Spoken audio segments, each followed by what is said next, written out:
ओम नमः शिवाय। गौरण साक्षी व्लॉग पर दोस्तों आप सभी का स्वागत है। दोस्तों मैं और साक्षी गौरवण साक्षी जा रहे हैं चार धाम की यात्रा पर। तो सबसे पहले हमने अपने घर के मंदिर में पूजा अर्चना की, भोलेनाथ का नाम लिया और चल पड़े चार धाम की यात्रा पर। हमारे पिताजी गाड़ी तक छोड़ने आए।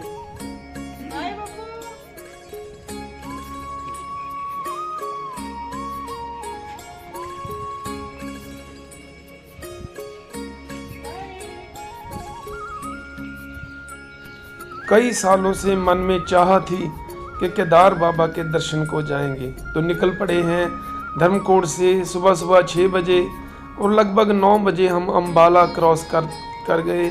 रास्ते में ये खूबसूरत देखिए ब्रिज भी आया, तो सफ़र चलता रहा। रुकते रुकाते हुए हम लगभग 3 बजे के आसपास पहुंच गए हरिद्वार। तो चार धाम की यात्रा में पहले सबसे हरिद्वार ही आना पड़ता है, तो हम हरिद्वार नहीं रुके। जय गंगे मैया, हर हर महादेव। तो हम इस तरह गंगे माता का नाम जपते हुए आगे निकल पड़े। हरिद्वार से आगे हर हर महादेव कहते हुए मन में हरिद्वार को क्रॉस करके हम देवप्रयाग के लिए आगे निकल पड़े। खूबसूरत केदार घाटी और खूबसूरत रास्तों का आनंद लेते हुए हम पहुंच गए देवप्रयाग। ये है देवप्रयाग का संगम। रात को देखिए कितनी खूबसूरत लगता है देवप्रयाग। तो पहले दिन हम यहाँ पर देवप्रयाग में रुके। सुबह चले थे धर्मकोट से, इस बार हरिद्वार नहीं रुके, तो देवप्रयाग में आकर रुके। देवप्रयाग का खूबसूरत देखिए नज़ारा, ये संगम का नज़ारा है खूबसूरत। रात को जगमगाता हुआ देवप्रयाग, देवों की भूमि देवप्रयाग। अलकनंदा और भगीरथी का खूबसूरत संगम, जहाँ से गंगा नदी बनती है। बहुत ही खूबसूरत स्थान। आपने रात का नज़ारा देखा, अब हम आपको दिखाते हैं सुबह का नज़ारा। ये है देवप्रयाग की प्यारी सी सुबह। दोस्तों जब हम देवप्रयाग पहुँचे थे तो रात को लगभग 9 बजे का टाइम हो गया था। तो हमने संगम से पहले ही कमरा ले लिया था। तो किस्मत से वो कमरा ऊंचाई पर था। हमारे बाहर कमरे से ही बहुत खूबसूरत व्यू जो संगम और देवप्रयाग का था वो दिखाई देता था।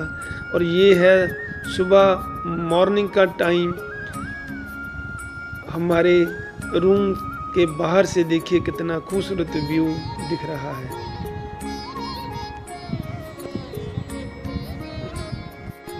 बहुत ही शांतमयी कुदरत की गोद में बसा हुआ देवप्रयाग। मन करता है कि इसे निहारते ही जाएं, देखते ही जाएं। तो जब आप ऊंचाई पर रुकते हैं तो उसका व्यू और भी देखने लायक होता है। हम निकले हैं केदार यात्रा के लिए। तो हम पहुँचे हैं देवप्रयाग, लगभग 97 किलोमीटर दूर हरिद्वार से पहला प्रयाग है ये देवप्रयाग। तो यहाँ से गंगा नदी जो है संगम होता है अलकनंदा से, और आगे गंगा नदी कहलाती है। आइए आपको वो होटल दिखाते हैं जहाँ पर हम ठहरे थे।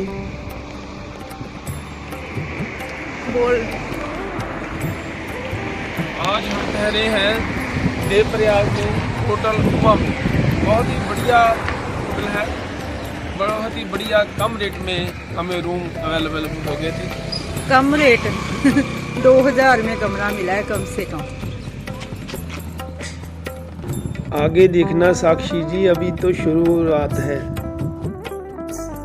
अगर आप हरिद्वार से देवप्रयाग की ओर आए तो स्टार्टिंग में ये रूम ले लें, क्योंकि आगे जाके काफ़ी भीड़ वाला एरिया है, शांत एरिया है और आसपास व्यू बहुत अच्छा है। थोड़ा आगे जाकर संगम भी दिखाई देता है।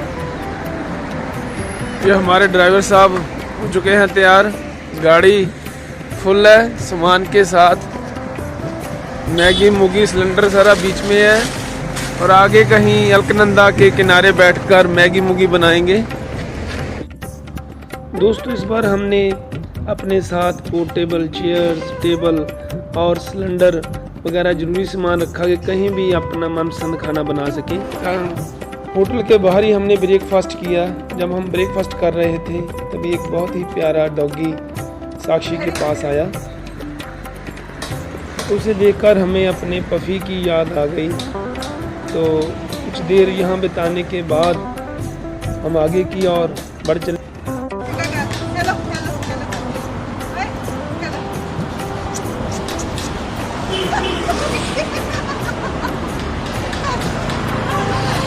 हमने आज शाम तक सोनप्रयाग पहुंचना है, तो हम उससे पहले नीचे जो भगीरथी और अलकनंदा का संगम है देखने के लिए नीचे चल पड़े। ये है अलकनंदा और भगीरथी नदी का संगम।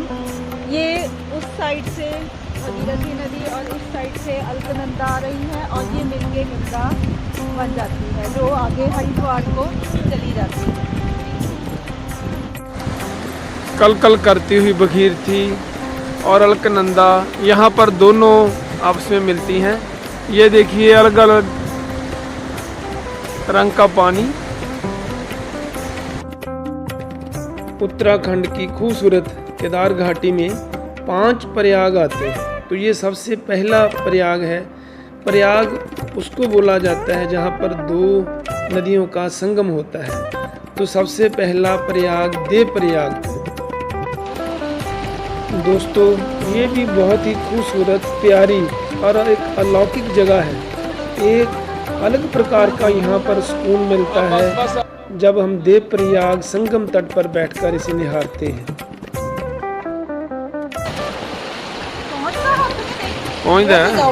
गंगे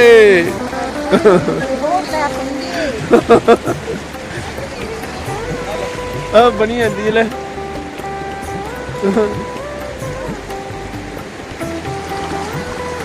ये बब्बू जी स्नान कर रहे हैं और हमारी साक्षी पत्थर इकट्ठे कर रही हैं। देवप्रयाग के संगम पर माथा टेक कर स्नान करके हम आगे बढ़ चले और पहुंच गए श्रीनगर। हम पहुंच चुके हैं श्रीनगर। ये है श्रीनगर का मेन बस स्टैंड और मेन ये बाजार है, मार्केट। मूड बहुत बढ़िया पे आपको। यहाँ से अभी रुद्रप्रयाग बस 25 किलोमीटर दूरी पर है।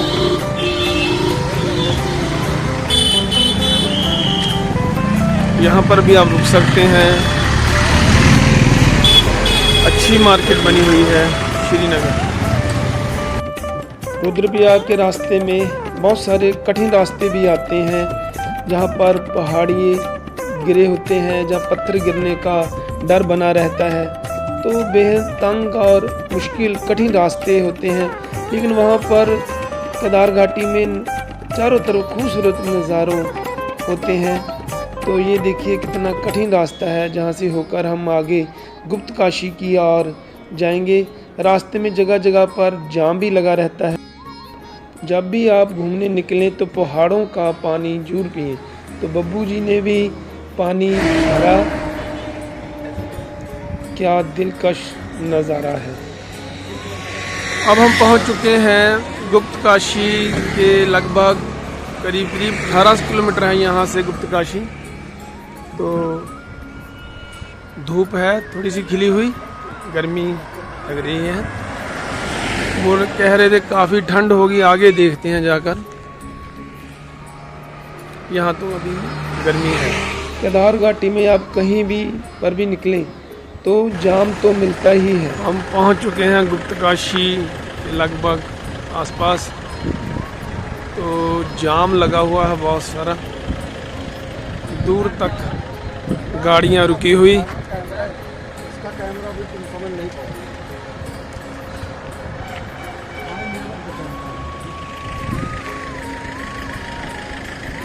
काफ़ी लंबा जाम गुप्त काशी तक लगा हुआ।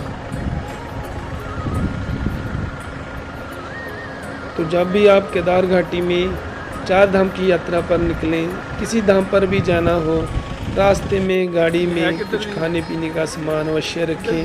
हमने भी गुड़, चने, नमकीन, बिस्किट वगैरह अपने पास रखे थे, क्योंकि पता नहीं कहीं भी जाम लग जाता है, हम जाम में फंस जाते हैं। 2 से 3 घंटे हमें रुकना पड़ता है। जाम लगने के कई कारण होते हैं, कहीं पर पत्थर गिरे होते हैं। तो आगे जाकर हम ये लोगो देखकर हम यहीं पर रुक गए। सानिन पर रुके, जहाँ लिखा था भूल ना जाना यहाँ का खाना। तो वाकई ही खाना बहुत ही स्वादिष्ट था। जब भी आप आए जहाँ पर रुकें, और साथ में दृश्य बहुत ही खूबसूरत थे। मस्त वादियाँ, खूबसूरत केदार घाटी, हम दृश्य देखने लगे। थोड़ी देर चले और फिर आगे एक बड़ा सा जाम। जब भी आप केदारनाथ धाम की यात्रा पर निकले तो रास्ते में ट्विस्ट के लिए तैयार रहें। तो हमने सुबह सोचा था 7 बजे देवप्रयाग से निकले थे कि शाम तक सोनप्रयाग तक पहुंच जाएंगे। तो लेकिन देखिए हम 4 बज चुके हैं और जाम में फंस गए। सीतापुर के पास जाम ये लगा। तो यहाँ से अभी भी 4 से 5 किलोमीटर तक सोनप्रयाग की दूरी है। तो आकाश के ऊपर हेलीकॉप्टर दिखाई देने लग गए थे। तो लगता था कि हम नज़दीक ही आ गए हैं। तो हेलीकॉप्टर सिरसई और फाटा से चलते हैं केदारनाथ धाम की यात्रा के लिए। तो हमने सोचा कि यहाँ से सामान निकाल कर हम अब 4 किलोमीटर पैदल चलकर सोनप्रयाग जाएंगे, क्योंकि गाड़ी गौरीकुंड के लिए वहाँ से ही मिलती है। तो ये सामने सोनप्रयाग दिखाई देता हुआ, तो हमने सामान निकाल कर चलना शुरू कर दिया और धीरे धीरे चलते चलते हम सोनप्रयाग शाम को 6 बजे पहुँचे। हम पहुँच चुके हैं सीतापुर में और ये मंत्री जी की दुकान पर रुके हैं। तो पकौड़े और चाय बना रहे हैं मंत्री जी। गरमा गरम, बढ़िया इंसान है। Thank you sir, thank you, thank you.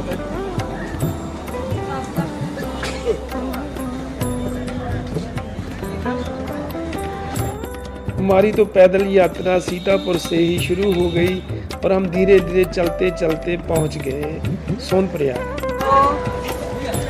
अब 3 किलोमीटर पैदल चल के हम सोनप्रयाग पहुंच गए हैं।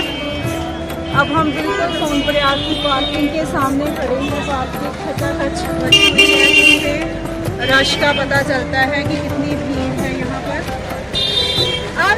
मैं कहती सोनप्रयाग आ गए जी। हाँ,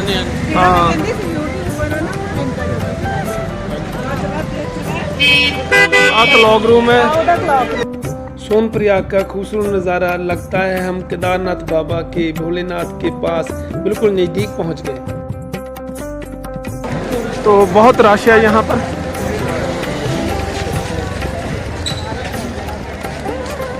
लेकिन जगह बहुत खूबसूरत है।